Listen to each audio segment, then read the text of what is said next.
Hi, my name is Dr. Sophia Deben. I am an orthopedic surgeon treating patients here in Miami, Florida. And I wanted to address a very common and very good question that I get asked by my case managers, sometimes my patients, and back when I was teaching residents, new nurses and doctors, which is mobilization or movement versus immobilization or casting.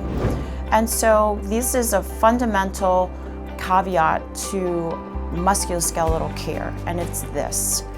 When an injury occurs that causes bleeding and swelling, the body is going to make scar tissue wherever that bleeding and swelling was.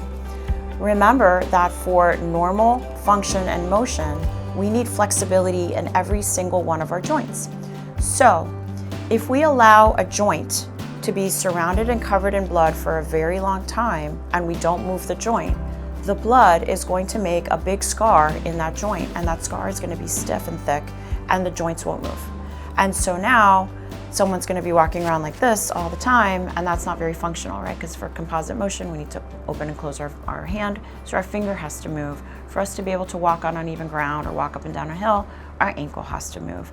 And so when an injury or an accident occurs that generates bleeding and swelling, we want to somehow consider that the joints and the muscles will eventually need to start moving to maintain the flexibility.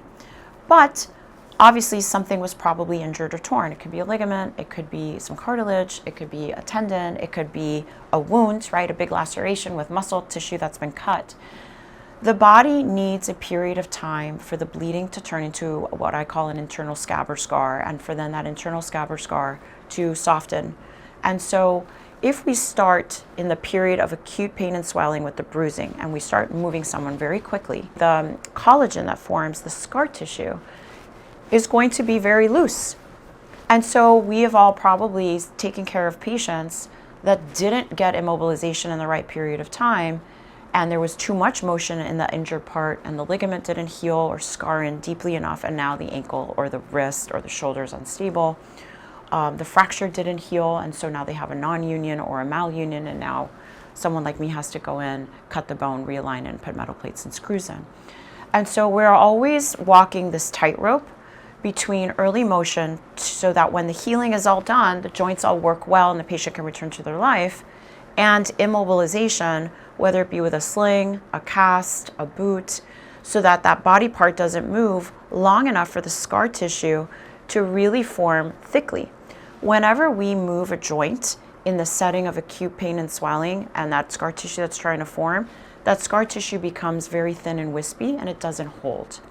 And so the way that we manage this in milder injuries like ligaments and that are tears and strains is that we'll institute a period of immobilization that is short. So a cast, a boot, a brace for 2, 4, 6 weeks.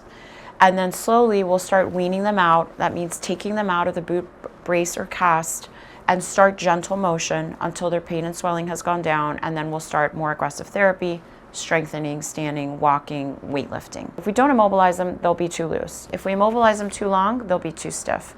And so understanding that both of these body needs of flexibility and motion and immobility for healing need to be considered, but we have time periods. And so immobilizing someone usually, depending on the body part, for 2 to 6 weeks doesn't generally cause severe or permanent stiffness in the joints, and usually is enough to allow for healing. Now, if we're talking about a long bone fracture, a fracture that's very unstable, the reason we put in metal plates, screws, rods, pins is that we will use the metal to hold the bone straight or wherever the bone needs to be. And then you'll notice that once we take out the stitches or the staples, we'll eventually start having the patient move that body part, even though the bone isn't totally healed.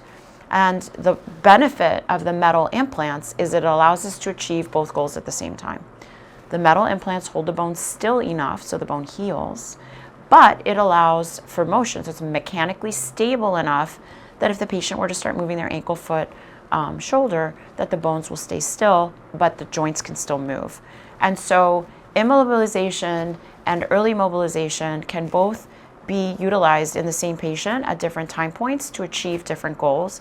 And so using a provider who is aware and understanding and has a gradual progressive rehabilitation program for a patient is an indication that they understand both and ultimately are thinking of the two main goals, which is heal the injury and create a state of flexibility and motion in the injured areas that will allow the patient to return to their regular activities. Thank you so much.